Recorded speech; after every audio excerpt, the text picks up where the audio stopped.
Welcome back, all the viewers across Providence and the world. This is the Man Cave episode something. I don't remember. Yeah, we've been going for a We are while. here gathered again today, and we are going to be first discussing about a poll that was posted on Pastor Sky's YouTube channel. The question was along the lines of, who do you think would be a better leader? Single or married male, single or married female. And so we'll open up the forum to these gentlemen here, whoever wants to go first. Yeah, actually, yeah, we could also mention what stats we got just for anyone who might have not taken the poll. So this poll was set up provided everyone had the same level of skill, which would be better. And so single males came in last at 6%. Then we got single females at 9%, married males at 58%, and married females at 12%. Yeah, and remaining 15% were people who commented. So yeah, quite interesting. Was that surprising for anyone? I Not too think it was. surprising, but I guess the range was a little bit surprising. Like 52% uh or 58% is quite high, right? Yeah. Compared to the rest. Well, I'm kind of curious if the results weren't skewed because everybody listens to this guy's podcast and he gave his professional opinion on the subject. Oh, yeah. I mean, they do control that for statistics, so I'm not sure how well that was controlled. Did he give his opinion before or after the poll? I, I'm not sure when the poll was done. Good point. I don't know. I think it was after actually. Yeah. Right. Yeah. Yeah, I like you said, Cameron, I was actually quite surprised by the range. I mean, that was pretty big gap. Yeah, why do you think that is? Do you think that's I guess just because that's how it's always been, or do you think, or for yourself, what particular reasons would you prefer one or the other?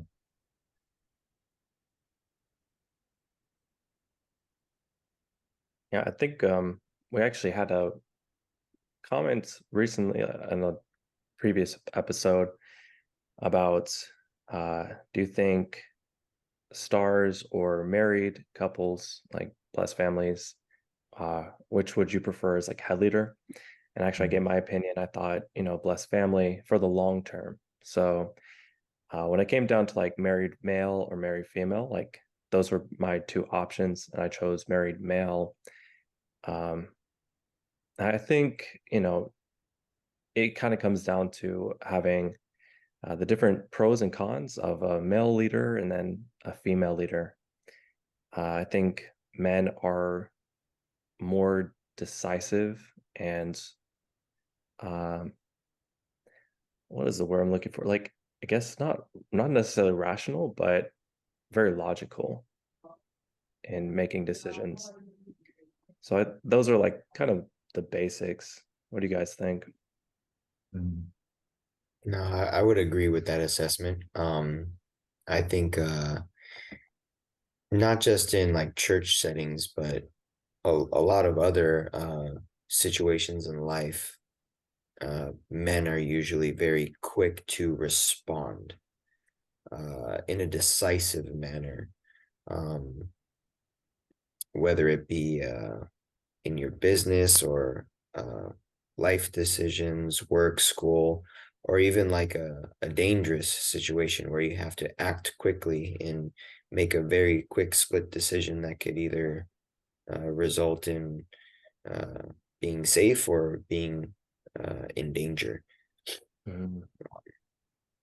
But yeah, I agree Mhm. with that kind of assessment. Men are usually very quick thinkers, decisive. They stand by their decisions. They follow through uh, because just as well, just as important it is to make a decisive decision. what is also equally important is acting quickly and decisively to follow up on that decision that you have made. Yeah. And are you speaking, or just to be clear, I guess, with the audience, like we're kind of speaking in generalizations and averages. I think that's always, even though I guess we know that, I think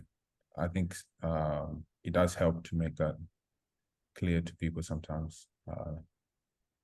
Yeah, for sure. Statistically, I guess you could say. But why would you say though that the poll would be much higher for married males versus single males? Is that because they're both male? Yeah. Yeah. Yeah, it's kind of funny because they're the They're exact completely at the opposite, bottom. right? Yeah. One's the highest and the Yeah. one's the lowest. Yeah. Completely at Yeah. the bottom. Yeah. Well, now that I'm thinking about it more, I think even when you're comparing married females and married males, the responsibilities are different, right? Where a married female most likely means, you know, she'd be a mother or looking to be a mother shortly. So she would have a lot to, you know, have to handle in terms of raising her children. So I think that may also factor in heavily to people's decisions as well. I think for single males, it's kind of interesting because I don't know if people are thinking single males as in young single males or if they're thinking as in older single males. Because I think that's drastically different, right? Younger single males, I would totally agree. Like, yeah, I think there's a lot of experience, life experience that they need to have before really stepping in as like head leader type role position. Because, you know, I do know some stars, so they're, you know, single males who are head leaders, and I think they do a really good job, all things considered. So, Sir Gabe. yeah, he gave. He What do you guys say? possesses very feminine qualities as well, so it helps him to round himself out as a male. That's a good, yeah, not a bad point. I think think he's it is picked up important. those skills along the way too. Oh, say that again. I think he's picked up his feminine qualities along the way because he is older, so he has life experience with, you know, interacting with males and females in a leadership role. Right. And are there any areas where, I guess speaking particular with this point of the poll, where male, I guess, male leader, female male leadership would be might be less effective as a female leader? Like what kind of situations, I guess, would one be stronger than the other? I guess rather you would say maybe masculine aspects of leadership versus feminine, because like, you know, depending on the person, they might possess one side stronger than the other, like you mentioned about Pastor Gabe. Something that came to my mind right away for like too masculine is when you railroad somebody. Like you're just so opinionated that you don't really take other people's feedback. You're just kind of focused. Yeah. Oh, you think feminine too? I think both sides, right?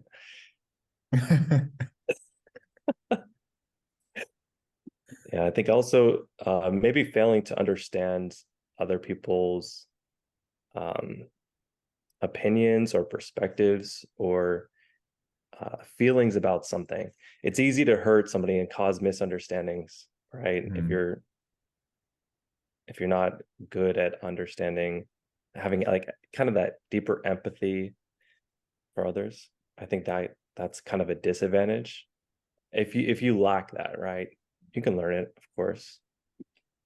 And actually, I really agree with that, because that's exactly what was really on my head when I was thinking about this. Because I think like that a lot of times, sometimes maybe male leaders might lack that aspect of really perceiving people and then communicate things in a way that people might digest really well, like that ability to perceive people, because especially pastoral roles, they have it's all people oriented, very people oriented. So I was thinking, oh, maybe that could be a kind of weaker area of where guy leaders might struggle a bit more in terms of that communication and understanding people's hearts without them talking. And yeah, what do you guys think? From your experience too, as well, or yeah, what you've seen.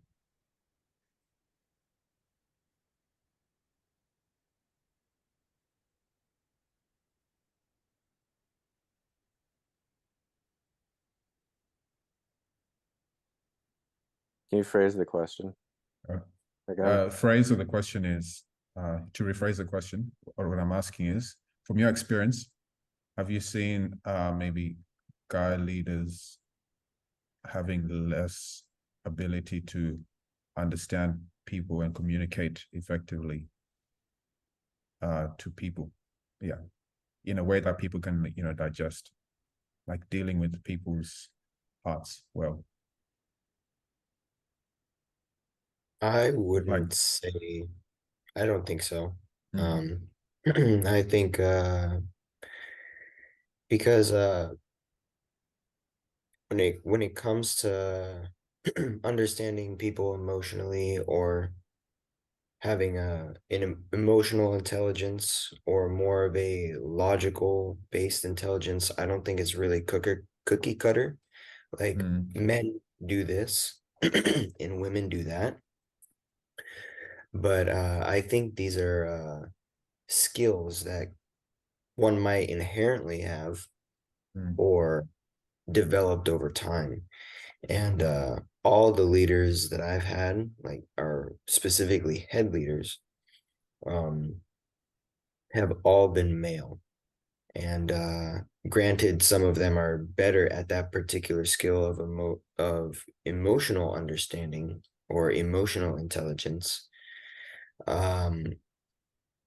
They all, to a degree, have that, have had that. Perhaps women are better at it, arguably. But from my experience, all the head leaders that I've had, when I had opened up about, things that were bothering me and, affecting me emotionally, were able to understand the situation and help me process it and evaluate and devise a solution to whatever it is that I was experiencing emotionally. So from my opinion, I wouldn't say that men are less capable or less effective at it. That's probably, of course, some might be better than others, like I mentioned before. And on average, we could argue that women are better at it than men.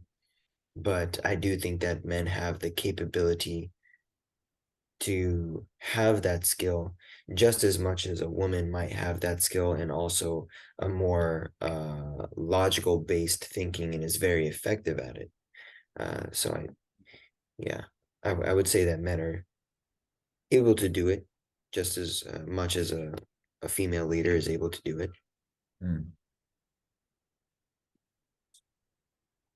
So would you say that's yeah, I definitely believe that, these skills are kind of can be developed, and inherently we might have more than the other. Yeah, and I guess you could say the same in terms of maybe female leaders developing the other side of logical thinking and keeping that cool under extreme situations. Yeah. Yeah, they can be practiced and developed. Yeah. Yeah, and I also think being a head leader, that's a very you have to really make yourself. You have to be spiritual, you need to pray a lot, you need to be deep in the word. So I think that does heavily influence, right, this position specifically of leadership. It's not just a leader in the world, but it's somebody who really has a heart to take care of the church, to lead the church, to support their members, and do this on behalf of God, right? On God's behalf. So I think these are really important, because if you're doing it for the right purpose and the right reasons, and you're making yourself according to those things, you adopt more of God's character, right? I think that makes a big, very big difference. Yeah, 100% for sure. Especially, I think that's really true when you look at the disciples, how they were before versus after receiving the Holy Spirit. Yeah, the character and what they did, the power and the boldness and the powerful leadership that they had was completely different than before. So yeah, that spiritual aspect is really, really true. Really important. Yeah. So looking at some of the things we're going to discuss, then acting as a leader, or being a leader, what would you say is the positives and what would you say is the downside of being a leader? And I would like to hear from your experiences too, if you're happy to share any, if you've held those leadership positions at any time.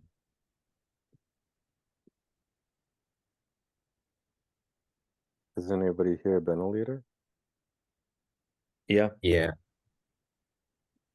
I would say, I was thinking downside first, like, well, a lot of responsibility is on your shoulders. So you do need to be resilient, because things aren't going to work out right away. Sometimes things do work out well, but you're going to face obstacles, you're going to face challenges and difficult situations. And if you don't have, I think two things. One, a really good mindset, right, where you're prepared for that. You're open-minded to finding solutions. It's easy to get discouraged. And then second is, if you don't have a good support group or support around you, that does make things even more tough. You're kind of fighting an uphill battle at that point. Right. And what about the good? I think it's very fulfilling to be a leader, and to be used importantly in other people's lives, and to have an impact on helping them. I think there's very few things that are more rewarding than that. So I think that's a big positive. Yeah, that's true. I'm sure you probably felt a lot more Shimjong connected in that role with Sansalim and the Trinity. 100%. Yeah, 100%.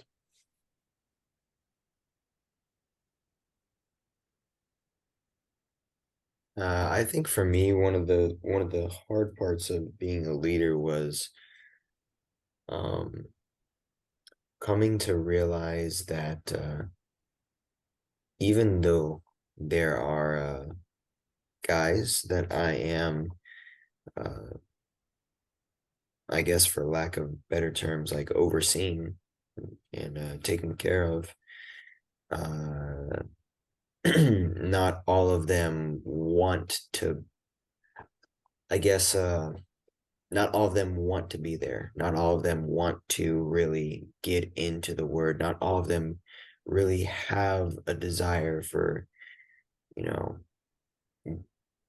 deepening their connection to the Trinity and having a better understanding of their spirituality, because that was very difficult for me to grasp, because for me, I grew up with none of that. I didn't really have much exposure to that kind of world, nor the word or church life or any of that any of that stuff. So when it got to the point where I started to seek it in my when I was 19, 20, I just began to gravitate more and more toward it. But then seeing how some people were like second gen even, but seemingly uninterested in it, it was very hard for me to understand and figure out how I could help them develop that sense or that desire to be there, to be present, to engage with the Trinity, engage with the word and church matters. Yeah, I think that was probably one of the hardest things for me, or one of the biggest difficulties of being a leader. In a nutshell, basically just getting people interested in the word, even though they are members. Just figuring out how could I possibly interest this person in receiving the word in a deeper way, and then therefore helping to magnify their life instead of, in some people's mind, feeling that they are being restrained and detained inside this small sphere of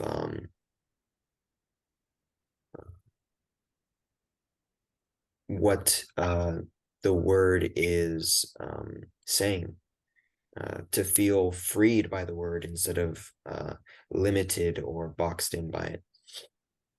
On the other hand, on a more positive note, I think one thing that I was really appreciative of is being able to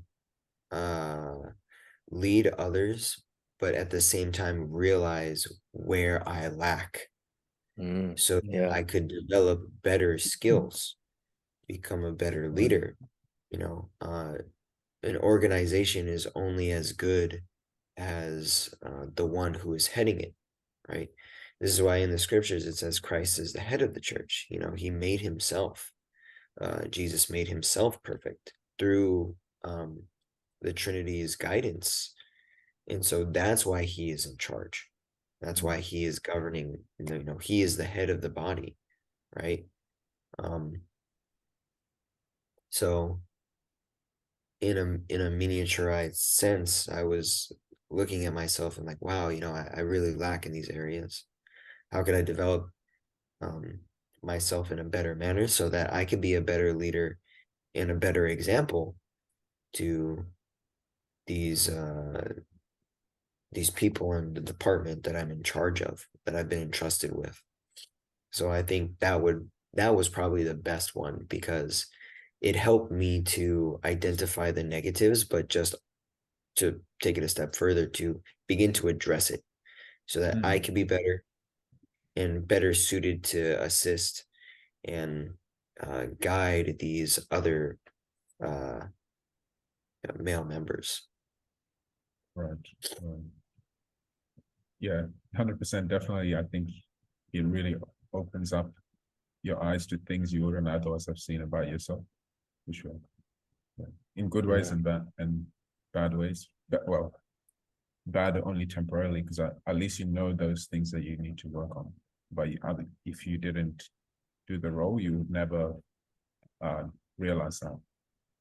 Yeah. 100%.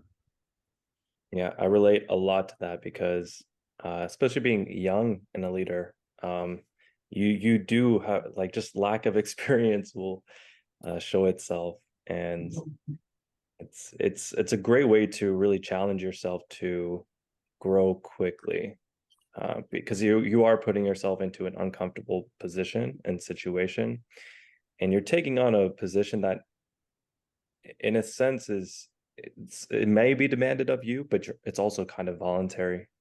So I like your point about getting people engaged in something that they might not have a natural proclivity or desire, interest in, because it is a lot of people skills. It's really understanding their heart, their situation, their perspective. As a leader, to be really effective, we need to understand them and come to their level.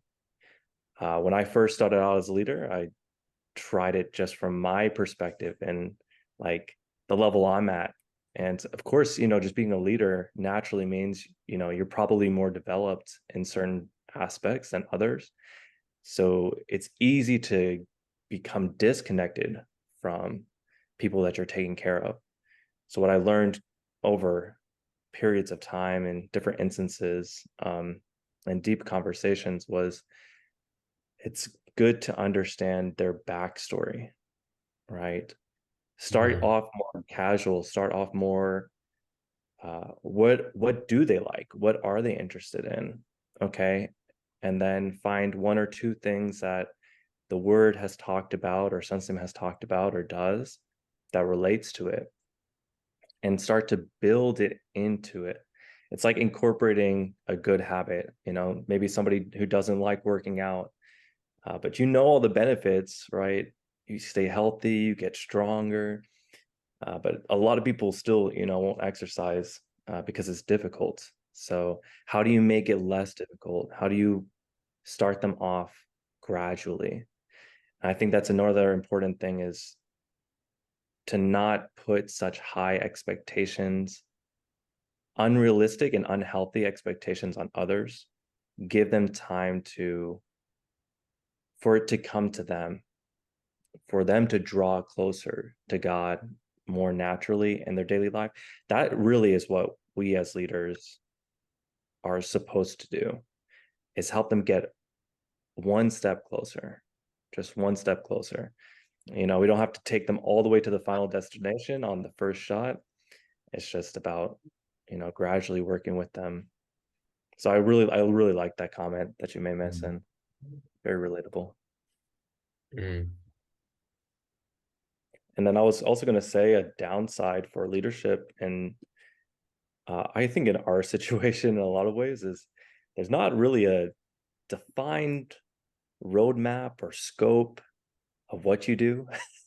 So you could find yourself doing things that are like people look to you for answers for, even though that's not like lack of a better term, like the job description, right? Like, oh, I signed up for this, like to do these certain things, but now I find myself doing all these other things. So I think that's also difficult. And what is a good solution for that is to really have open discussions and dialogues with your leadership team and understand, like really identify what should the focus be, right? And if there are things that we lack or skill sets that we don't have, is there somebody else who can fill those things? Because I think also sometimes, just as Mason said, like it is important to have, the head, but also sometimes people get too focused on the head. Like the head's supposed to do everything. They're supposed to have all the answers. It's like, no, everybody is, has unique qualities and unique gifts, unique skill sets that you can leverage. You can share the workload, you can share the responsibilities based on people's gifts and their strengths. Yeah, and just to speak to that, like, sorry, Liz, just to speak to that, it was really interesting for me having different leaders at different times, because there were certain aspects of skills of leadership that each of them strongly had, that stood out, that I learned a lot from. And I was kind of able to take something different from each leader that I realized and learned a lot. I was really thankful for that. And yeah, it also really made me realize that that, yeah, the one thing too of how important it is for leaders to collaborate really well with the people that they lead, because they can't do everything. They can't do everything, and being able to organize and mobilize the people that you're leading towards a greater goal is such a valuable skill. It makes things easier and more effective for the whole organization. Yeah. Totally agree. Yeah. Because I think also sometimes, which is also because of the situation, sometimes leaders might sometimes feel they have to do everything. And oftentimes they have to. Yeah, which can make it really overwhelming. Yeah. Mhm. Yeah, one thing that might also make it a little bit difficult in jumping into a leadership position is oftentimes there's a lack of preparation. Like I remember when I was put into the to lead the campus males, my only qualification that I was given was, oh yeah, you have good communication skills. I was like, okay, but how do I lead this group? How do I lead this department? There's like 8 guys that I'm in charge of. Like I don't know what to do here. What do I do? Oh, just meet with them regularly and hang out with them. I'm like, okay, but what do I do? Like, what do I do when I meet with them? Like, I don't understand. I, you know, so it was basically learn as you go. And it was not that easy, even though I did it for like uh technically like 3 years or so, and then plus COVID time. But once COVID ended, basically, uh at the beginning of the year, I was like, I need to, take a step back, start working on other things, be more like internally focused and stuff like that. But yeah, I think that's one of the big issues that people have, and maybe that's one of the reasons why people avoid leadership oftentimes is because there's no preparation. There's, hey, do you want to do this? Well, what do I do? And they kind of might get an answer like I got, very vague, very open-ended, and not very structured. You just basically got to figure it out on your own. So I think that might be an issue with maybe not head leading, um, but there is times where people just get thrust into that position and they got to figure it out as they go along. So I think that that might be one of the issues that leaders experience and why they have such a difficult time with it, because they might not be prepared. And then because of that lack of preparation, the people that they're in charge of may have a sense of, oh, like, I don't like the way that this person is doing it. And maybe that is the case, but it's because that person might not know what they're doing and they're trying to learn right then and there how they should be performing in their role, compared to someone who's trained by someone who's been doing it for, like, I don't know, 5+ years, and then they run them through the ropes. Oh, in this scenario, this is what you do. Oh, in that scenario, that's what you can do. Which would be so much more beneficial to the people that you're being entrusted to lead.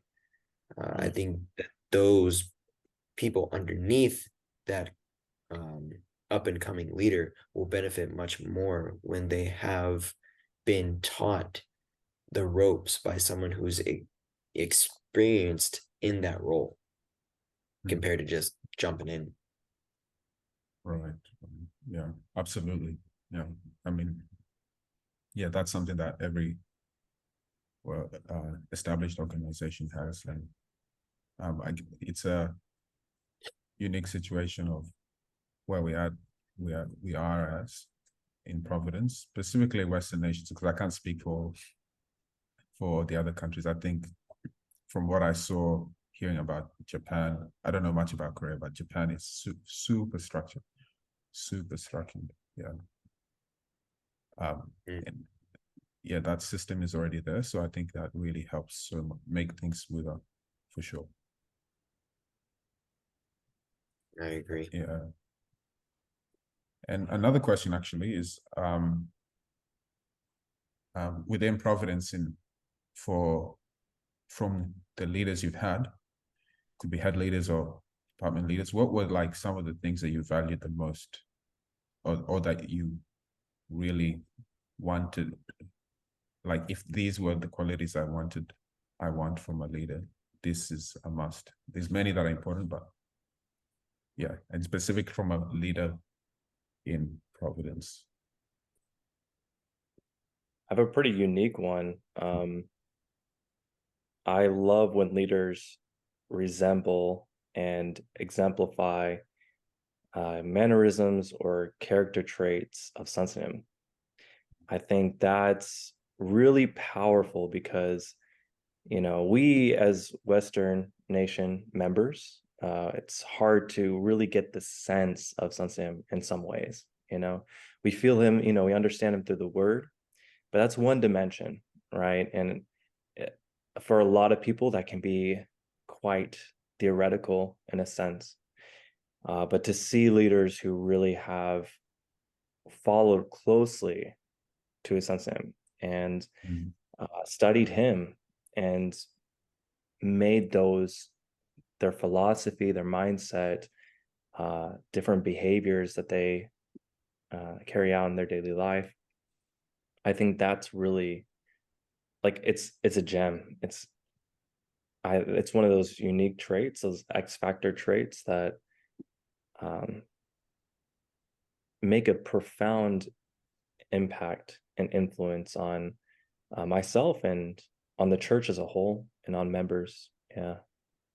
Do you have a story of a particular example that you saw?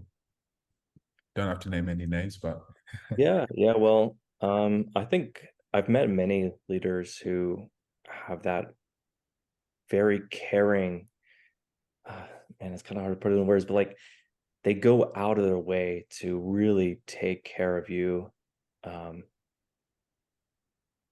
I wouldn't say, just to feed you, but to, man, it's kind of difficult because like when you're in the situation, you know exactly what I'm talking about, but I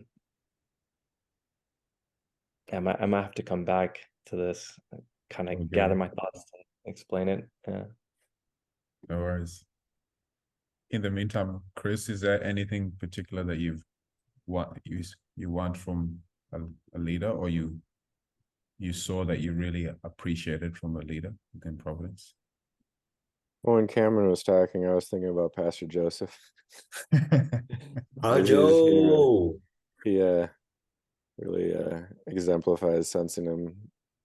I mean, he taught me about sensing him, and not only through words but through his actions. So it really brought, like Cameron said, the one dimension to three dimensions. Or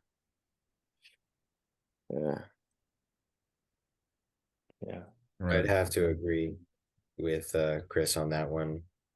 Pajo was my lecturer, and I learned the Bible studies from him. And he is a different breed. He's like he's a higher level human. I mean, he had no boundaries. No. So, everything was fair game. Like, even getting me to wake up in the morning, like sometimes I would stay over at his house, or he would help me by driving me or picking me up from the train or whatever. Yeah, no matter what time of day, he went out of his way. Right. That was really good. Yeah. Very generous, very thoughtful, very willing to do and discuss anything without any judgment, and very lighthearted. No matter what the situation or the topic was, he was very lighthearted about it, like, oh, this is no big deal. Like, we could figure this out. We could take care of that. Yeah, he's very willing to go above and beyond to help and to guide. Great example of a leader and someone who really does exemplify that loving nature that the Trinity and Son have. And yeah, like I remember when I went to Korea back in 2019 with the AP group, and I wanted to stay longer. The AP group was there for 2 weeks, and I was going to be there for a month. And I reached out to him, and I'm like, man, I really don't know if I'm going to be able to stay. And like right away, he's like, oh yeah, here's my address. He's just like, how long are you going to stay? Cool. Oh yeah, awesome. I'll be there. And not only that, but when I was there with him, um, I was like, oh yeah, let's go and do this thing. Let's go and do that thing. And oh, I'm gonna go to Taiwan, Pajo, while I'm here for a couple days. And he's like, you're running so hard, you know, you're doing well. Here's money. Here's some spending money for Taiwan. It's just like nothing. I'm like, what? What a blessing. Um, yeah, he's very generous, very compassionate, very loving. He's like a uncle, that cool uncle that I don't Right. have.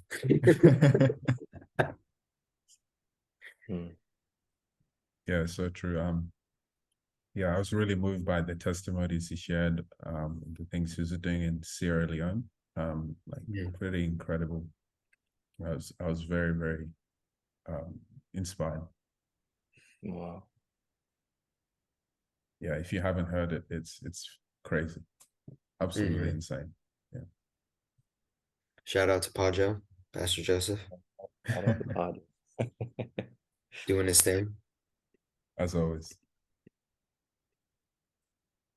Yeah, and what are the questions that we have then? We kind of covered all the bases. What are the things do you think would be important, or that no specifically to providence, apart from resembling something? What other things would you think are really important to have from your leader?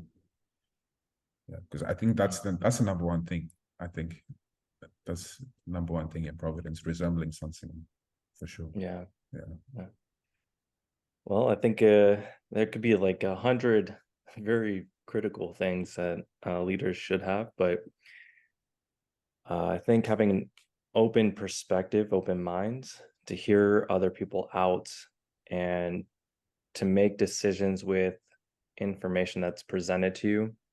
Even if you don't have everything, finding the best available option and being open to improving over time, then that's important.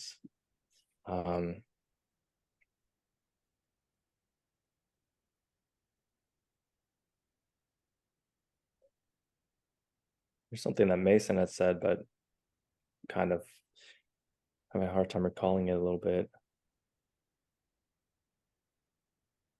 No. Something Mason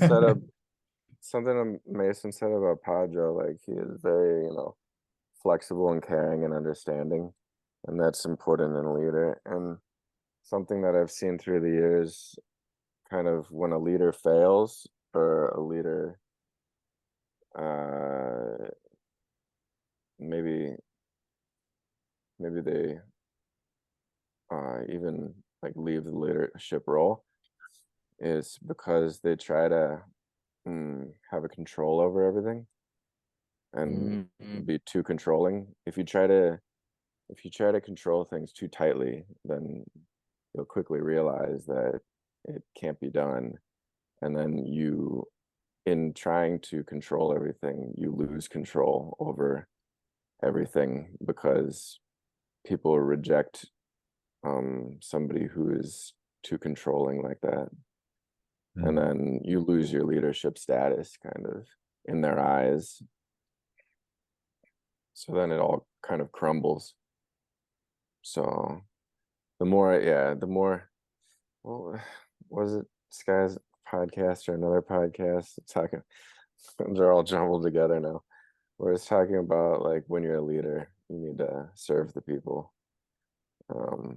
instead of Yeah. what was I listening to? Was that Sky? Yeah, this guy, he was bringing up Patrick Pick David's podcast. So Ah, okay. Oh, you know what I'm talking about? yeah, I know what you're Cam. talking. So, Yeah, so what did he say there? yeah, he I'm was saying trying to that, phrase it. yeah, some of the leaders, they expected the people that they were overlooking, like managing, to come to them with their problems. But Oh, what he that's said what he was saying. was, Yeah. yeah, don't do that. You have to serve them, right? You need to figure out their problems and help them out rather than expecting all of them Right. to They come were to. they were making themselves scarce because they thought if they were highly important, then the followers would view them as highly important. And they can't approach them, so they must be important. I should follow, when in reality it was the opposite. It was them serving and being among the people that made people want to follow them and inspired people to move with them.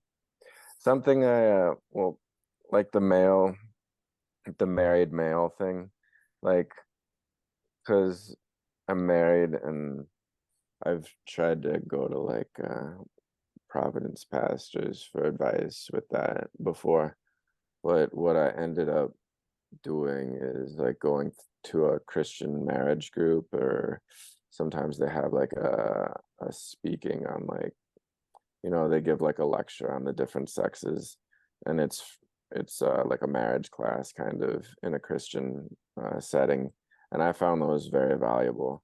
And there's this one pastor in particular in a Christian church who's married, and he was up there talking, and he went through a lot of uh, like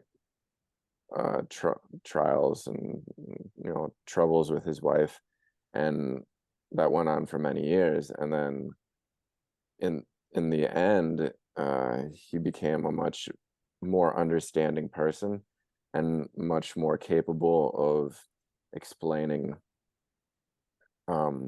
like the other side to people who are just fresh into it, or just need that understanding of the situation that he went through.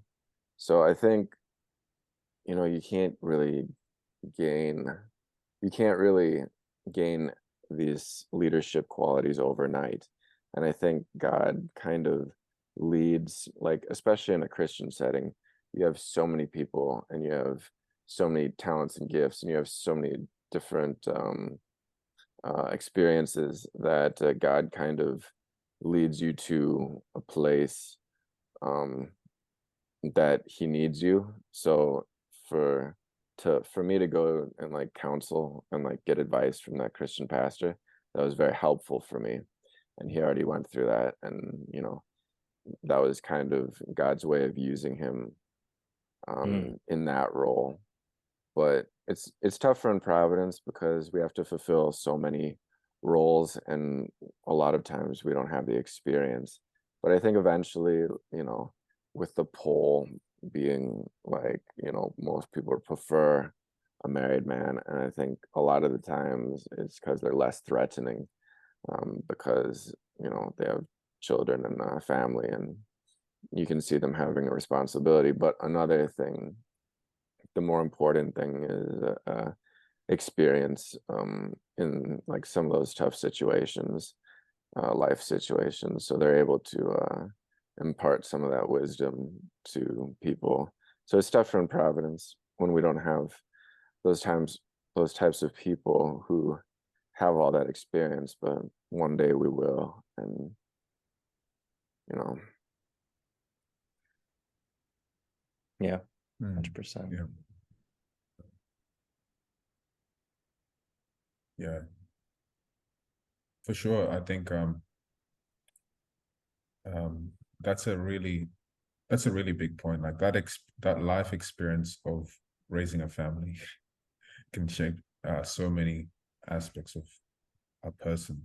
in terms of being able to lead in so many different ways. Because yeah, you're dealing with children who are completely helpless and dependent on you, and the patience as well required to deal with that. And you're living with another person, your wife, trying to understand them and, you know, work together. It's yeah, I can see why the percentage is much, much higher in comparison to single men. Yeah. I think, you know, back to, you know, good traits of leaders. I think building other people up with that humble mindset, that you're not somebody who's like above them, you know, trying to make yourself holier than thou kind of thing, but really working through people's problems, like putting yourself in their shoes and walking that walk with them. It's really powerful, because I've seen leaders who they give really good advice, but it almost discredits what people are feeling in that situation or the struggle that they're facing. So it almost doesn't, like, it's good advice, but it's not palatable. It's not something that the person who's experienced a problem can really receive it. So having that deeper connection with people is really important, and trust is paramount. And trust is only earned when you as a leader are vulnerable, when you give the space for others to be their authentic self. If you come in and you're trying to put on this, like, I don't want to say a facade, but like this unblemished person, like this person who's like never does any wrong, it polarizes people. People feel like, I can't be open with them. I can't let them know, like, oh, I have these problems, because they're going to look down on me. You really have to have you got to humble yourself. And yes, you are a leader, but that doesn't mean that you automatically become somebody who is a god, right? You're no longer human. Everybody has shortcomings. Everybody has weaknesses, and it's okay to share those things. It's okay to be open. And a matter of fact, we need to do those things, especially as leaders, because the more that you express those things, and it's not to say that you focus on that, right? You should focus on your strengths, but it is to say that you need to also share those things so people also feel that you're human too, and you can relate to them, and you want the best for them, and you want to work through their problems and support them. I think the inverse is also true, right? Like, it's really bad if you're a leader who tears others down or takes things too far to rebuke somebody. Like something said multiple times, you need to praise 99%, rebuke 1%.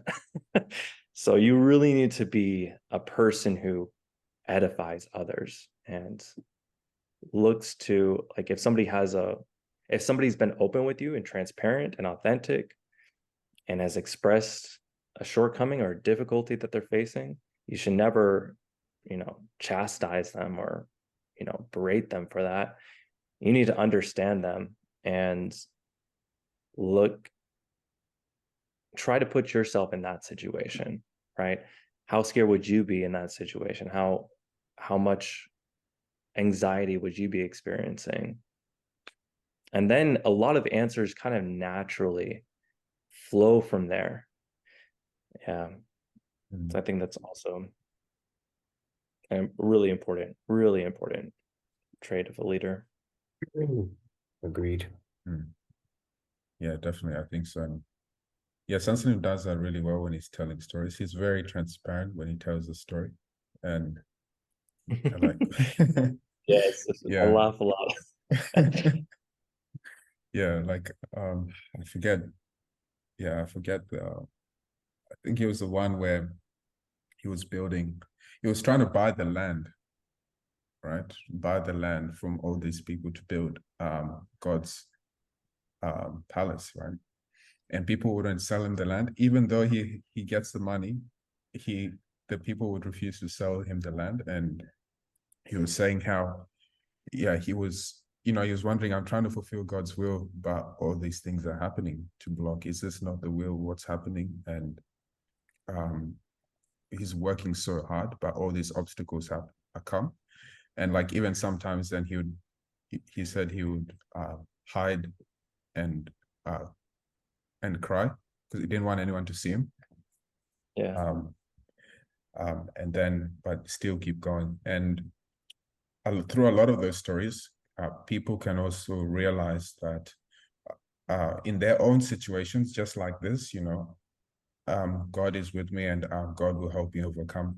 Because you see everything in detail, where sometimes from the outside, when people look at others, they only see the surface, or they're finally at this place, but not the ups and downs and valleys and the little details. But Sansanim is quite transparent about that, so people connect and realize and receive a lot of strength from that. So yeah, it's really true. Yeah. And I also wanted to add, to be a really good leader for Providence, you need to be somebody who puts God first and is receptive to how God works, because God doesn't work just by direct inspiration. He works through people, he works through the word, he works through nature, he works in various situations and circumstances. So you really need to know who God is working through. Even if you're the leader, God works through others, and you need to be able to identify that. And through that, you can make a more harmonious environment. You can be faced with a very precarious situation, but come out the other side when you know who God is working through. So I think, if I was to summarize that, like, don't be egotistical. Yeah, like, yeah, you might be the person in the leadership position, but you should never be making decisions in a vacuum. You should always be praying about it, consulting God, and know that God works through people. So have that open communication so you can get that feedback that's needed. Yeah, 100%. Yeah, like leaving that room open, to have your thoughts, thinking challenged.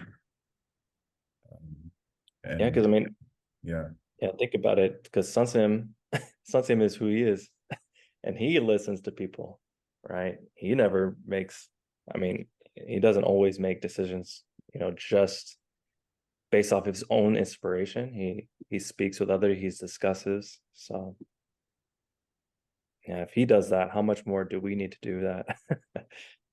For sure.